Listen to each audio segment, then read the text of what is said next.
Jimmy from Jimmy's World, clickbait! Turnout. Great! It's so good to have everybody much better here.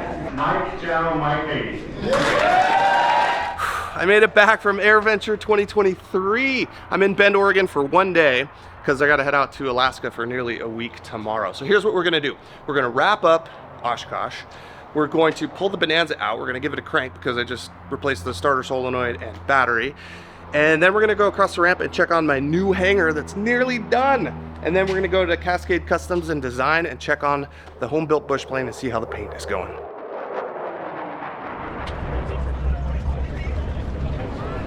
Eagle. Oh, look at this guy. So this, I know this guy's Donut. Groundhog now. He's the commander of the 550 at the active duty component in Klamath Falls, Oregon. We got the beautiful F-15D. We got a C model over there. So thank you for your service, brother. Good seeing you. Yeah, good seeing you. All right, stop by Bend anytime. Yeah, we'll do. Woo. Can't get in one shot. Look at all these rivets, bro. What do we think? You guys, Oshkosh was sweltering. You know this. You saw the videos or you were there yourself, and it was so hot, but it was so worth it. You don't want to know why? Because I got to meet so many of you guys. Thank you so much for saying hello. I even got to meet my biggest troll. And he introduced himself as the biggest troll, and I knew who he was immediately. I'm sure he's gonna leave some clever comments down below. Hi, Austin from Texas. Austin from Austin. Turns out he's an awesome individual. We just have slightly different senses of humor. So my second favorite thing was the YouTube content creators meetup. And talk about imposter syndrome, man. I was sharing a stage with Mike Patey, Cory Robin, Just Plain Silly, Jimmy's World, and that was so much fun, even though it was just about a bazillion degrees. I think Dan is gonna put the episode together. I'll link it right here when it does come out. What else was awesome? I am happy to report that I pretty much met my objective was to see all the exhibitors that I listed in the episode from last week. Hey, you guys remember Kyle from my pre-buy series? Kyle Fosso, this guy's the Cessna Whisperer. Now he's got Bushliner, the Cyclone 1850. Is that what it is? Yep. Cyclone 1850. So if you want either them to build it for you, or brand new like 185, but like kind of on steroids, or a kit that is coming down the pike as well. These guys are in the Pacific Northwest, not too far from me, so much more from Bushliner and Kyle. Thanks to Garmin for having such a wonderful AC in their booth. Man, that was a welcome respite, and it's not the only reason why it was so crowded in there. They have the new GHA 15 height advisor. It is CAN bus with one power in and a ground. It's not a radio altimeter, but it's a radio altimeter. Okay, so that starts popping up right there. And of course you got the terrain crosshatched right there. On the technical side, it's in the 24 gigahertz range, so it's not going to penetrate foliage. It won't reflect off of foliage. It will reflect clearly off of water, pavement, buildings. I got to learn a lot more, so thanks to Brad for talking to me a little bit about that.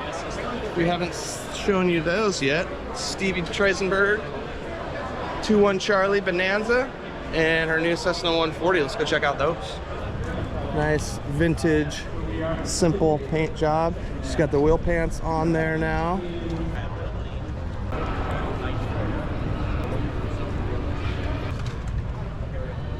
Which one did you fly out? The Bonanza. The Bonanza. Oh, nice piano keys. I got to chill a little bit more. It smells nice.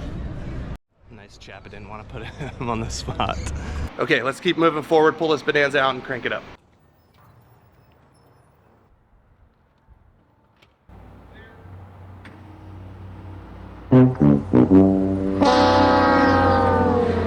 That's concerning, not to mention anticlimactic. I'm not an A&P. And so it's back to the shop.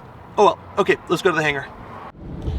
So maybe dead battery, but I don't think so. It's a brand new battery. All the switches were off. It didn't have a drain, but maybe it does have a drain somewhere. So this is just what happens with vintage aircraft. So here's Epic, and there's me.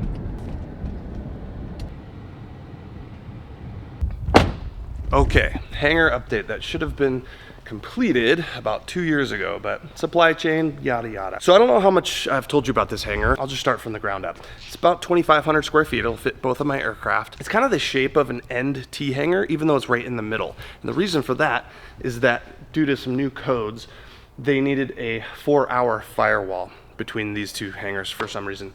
So we have 4 1-inch pieces of gypsum sheetrock in between my hangar and my neighbor to the south. Over here on the west wall, we have one window that I added to get some just morning light. And then I also added this door. There wasn't going to be a door here, so I would have to park out there and then walk all the way around the big long row of hangars. So this is just going to be a time saver. A big fan of that. All right, we got 2 switches here, and those are 3-way switches. So I upgraded that to be able to turn off the lights when I'm leaving the hangar rather than walk all the way over here. So I can turn off the lights there. I'm probably going to put in smart switches and be able to turn them off on my phone anyway. Okay, more upgrades. I put in 2 more windows on the door east facing for some nice light there. The insulation, it was initially R19, but we got told we had to go up to R30. So a little bit overkill in my opinion, but you can see all the straps up there. That is, I believe, pretty much complete.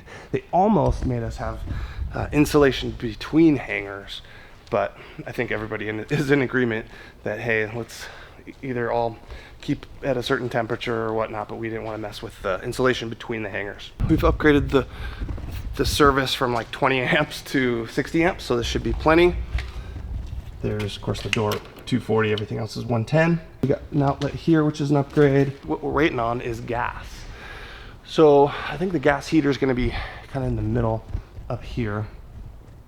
And pipes have easements, so they're all the way through everybody's. But really no progress in the last 2 weeks since I checked on it. Okay, so we're pointing up, so let's talk about lights. Initially, there were only going to be 3 LED UFO lights, so I've upgraded to 5. Okay, what is this, you ask? This is Arius Air Pair de-stratification fan, okay? So the theory, as I understand it, is it just blows a pretty thin but fast column of air down in the middle of the hangar. It will effectively send air out towards the walls and then back up the walls and just obviously mix up the air so that everything is relatively even temperature within the hangar. But pretty simple. That is it. I cannot wait to get in here. The latest date I was told was late July. It is late July and there's no heater yet, so who knows what the date is. There's Robert's glass star. You remember that? Just said hello to him. Great to see him. Haven't seen him in a while. Let's continue the update day and get over to Cascade Customs and Design and see what the status of the RANS S-21 Bushplane is. Oh no! Man, we are just striking out all over the place. Have no fear. I was here last week, filmed an update, didn't put it in, so I'll put it in here. Well, there's some masking tape. Well, I guess they've Scotch-Brighted it. No longer shiny. I told them to be pretty gentle with it since it's only a lot of it's only 20,000.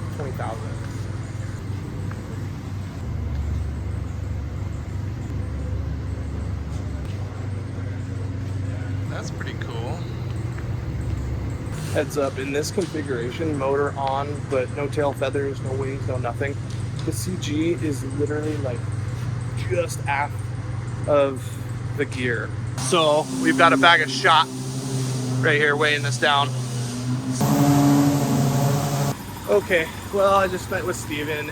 So they got hit with a super secret, really cool project from, and can't talk about it right now, but I'll make sure and let you guys know when that is released and show you what he's been working on. But all that being said is it's delayed everything, so we're still a good month out.